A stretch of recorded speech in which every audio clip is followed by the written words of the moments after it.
Hello everybody.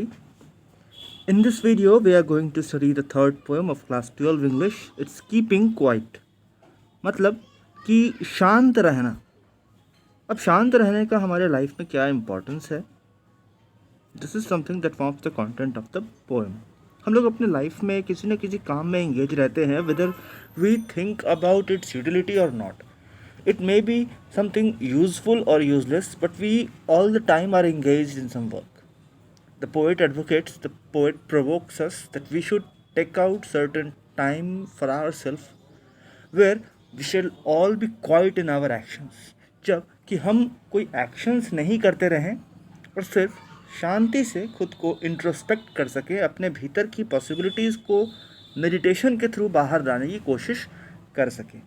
So Pablo Neruda is the pen name of Neftali Ricardo Reyes Basalto, who was born in the town of Parral in Chile. नेरुदास की जो poem है वो full of easily understood images, मतलब उन्होंने images इतनी आसानी से समझ आने वाली बताई हैं अपने पोएम्स में कि ये पोएम्स अपने आप में काफ़ी खूबसूरत बन जाती हैं. उन्हें नोबेल प्राइज़ भी दिया गया था लिटरेचर में 1971 में. इस पोएम में नेरुदा कहते हैं कि हमें अपने जीवन में शांति को अपनाने की आवश्यकता है. There is the necessity of quiet introspection, मतलब खुद के भीतर झांकने की, and creating a feeling of mutual understanding among human beings. और कैसे ह्यूमन बींग्स के बीच हम अपने आपसी समझ को बढ़ा सकते हैं, सद्भाव को बढ़ा सकते हैं. That is something that the Neruda talks about in the poem. अब इस पोएम को पढ़ने के पहले कह रहा है कि what is the title of the poem suggest to you. इस पोएम के टाइटल से आपको क्या समझ आता है? What do you think is the poem about? Poem किस बारे में है? तो without wasting any more time, let's quickly jump to the poem. Now we will count to 12 and we will all keep still. अभी poet कहता है कि हम लोग 12 तक गिनेंगे, मतलब एक थोड़े समय तक हम गिनती करेंगे और हम लोग सब स्टिल हो जाएंगे, मतलब बिल्कुल मूर्ति की तरह खड़े रहेंगे. We will show no movement. We will keep still means motionless. For once on the face of the earth, let's not speak in any language. अभी होता क्या है कि हम हमेशा कुछ न कुछ बड़बड़ाते, बोलते, सोचते ही रहते हैं. तो यहाँ कह रहा है कि कुछ समय के लिए अर्थ पे हम लोग कोई भी भाषा ना बोलें. Let us not speak in any language. Let us stop for 1 second and not move our arms so much. अभी होता क्या है कि हम लोग हर समय कुछ न कुछ एक्शन करते ही रहते हैं. चेयर पे बैठे हुए हैं तो भी hands movement, legs movement, neck movement, कुछ न कुछ चलता ही रहता है. तो वो कह रहा है कि कुछ सेकंड्स के लिए कम से कम हम कोई भी लैंग्वेज ना बोलें और ना कोई भी एक्शन दिखाएं. And not move our arms so much. हम अपने आर्म्स को भी इतना जो हिलाते रहते हैं उस पर भी थोड़ा लगाम लगाएं, कुछ सेकंड्स के लिए ही सही.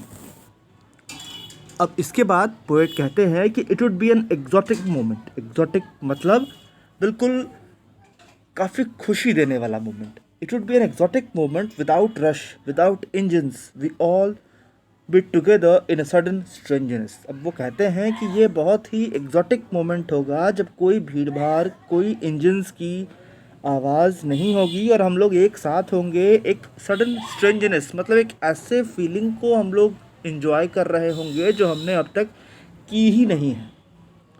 Fisherman in the cold sea would not harm whales. अभी समुद्र में फिशरमैन जाकर वेल्स को मारेंगे नहीं. And the man gathering salt would look at his hurt hands. और जो इंसान नमक बना रहा होगा वो अपने हाथों को देखकर उस दुख को महसूस कर पाएगा. Would look at his hurt hands, जो कि वो अपने काम के करने के क्रम में कभी भी ऐसा नहीं करता है. So this can be done only if we keep quiet for a few seconds. Poet कहता है कि हम अगर कुछ देर रुके तो अपने शरीर को हम पहचान पाएंगे, अपने मन को हम पहचान पाएंगे. Further it says, those who prepare green wars with gas, wars with fire, victory with no survivors, would put on clean clothes and walk about with their brothers in the shade, doing nothing. अभी वो एक universal peace की बात कर रहे हैं, universal silence की बात कर रहे हैं. वो कह रहे हैं कि जो लड़ाइयों में व्यस्त हैं, जो केमिकल वेपन्स का यूज़ हो रहा है आजकल लड़ाइयों में, तो उसके लिए कहा जा रहा है wars with gas, wars with fire, victory with no survivors. वो कहते हैं कि लोग जीत तो जाते हैं मगर इन्जॉय करने वाला कोई बचता नहीं, कोई सर्वाइव करने वाला नहीं रहता, कोई सर्वाइव नहीं कर पाता। मतलब एक कंट्री दूसरे पे अटैक करती है तो वो कंट्री जीत तो जाती है, बट क्या उसका कोई, क्या is it really worth to have 100 of soldiers die just for a victory which itself is not a victory? तो वही कहा जा रहा है कि victory with no survivors would put on, अभी इन ये लोग भी लड़ाई झगड़ा छोड़कर क्लीन क्लोथ्स पहनेंगे and walk about their brothers, और अपने भाइयों के साथ, अपने लोगों के साथ आराम करेंगे, छाँव में रहेंगे। अब फिर वो कहते हैं but I want should not be confuse with total inactivity. अब इसके बाद पोएट क्लियर भी कर रहे हैं कि मैं जो कह रहा हूँ इसका ये मतलब नहीं कि मैं टोटल इनएक्टिविटी की बात कर रहा हूँ। Life is what it is about, life तो जैसा है वो है। I want no truck with death. अभी वो कह रहे हैं कि रोज़मर्रा की ज़िंदगी में हम लोग जब व्हीकल्स ही चलाते हैं तो काफ़ी सारे एक्सीडेंट्स होते हैं, तो वो कह रहे हैं कि मैं ऐसा नहीं देखना चाहता। I want no truck with death. If we were not so single minded about keeping our lives moving and for once could do nothing, perhaps a huge silence might interrupt the sadness of never understanding ourselves and of threatening ourselves with death. वो कहते हैं कि मैं जो कह रहा हूँ उसे इनएक्टिविटी से रिलेट मत करो, लाइफ तो वही है जैसा ये है, लाइफ वैसे ही चलेगी। मैं ये नहीं चाहता कि कोई ट्रक के नीचे आकर दबकर मर जाए, और अगर मैं इतना सिंगल माइंडेड नहीं होऊंगा हमारे लाइफ्स को कंट्रोल में करने के, तो एक बार कम से कम for once could do nothing, तो हम कुछ नहीं कर, कुछ मत करो। Perhaps a huge silence might interrupt the sadness.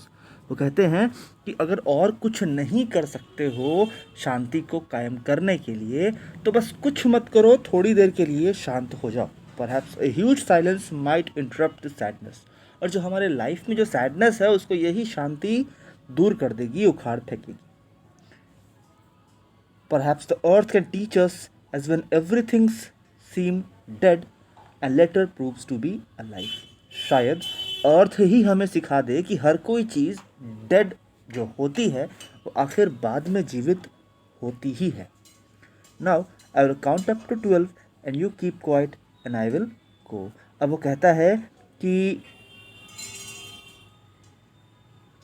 I will count up to 12, मैं दोबारा से 12 तक गिनूंगा और अब इसके बाद हम बिल्कुल कुछ सेकंड्स के लिए गायब हो जाएंगे, पोएट वहाँ से गायब हो जाएगा। If we talk about the meaning to have no truck with, तो टू रिफ्यूज़ टू एसोसिएट और deal with, to refuse to tolerate something, कुछ बर्दाश्त करना, कुछ बर्दाश्त करने की बात यहाँ पे हो रही है कि मैं नहीं चाहता कि मौत को बर्दाश्त किया जाए या मौत से रिलेट किया जाए इसको, इस इनएक्टिविटी को। So, if we talk about some poetic devices, you may have like it can be we will repetition. On the face of the earth has no face, but it says so it's personified. The earth has been personified. Now let us, it's again repetition. So there are poetic devices. You can try to find it on your own. I hope the meaning of the phrase is quite clear.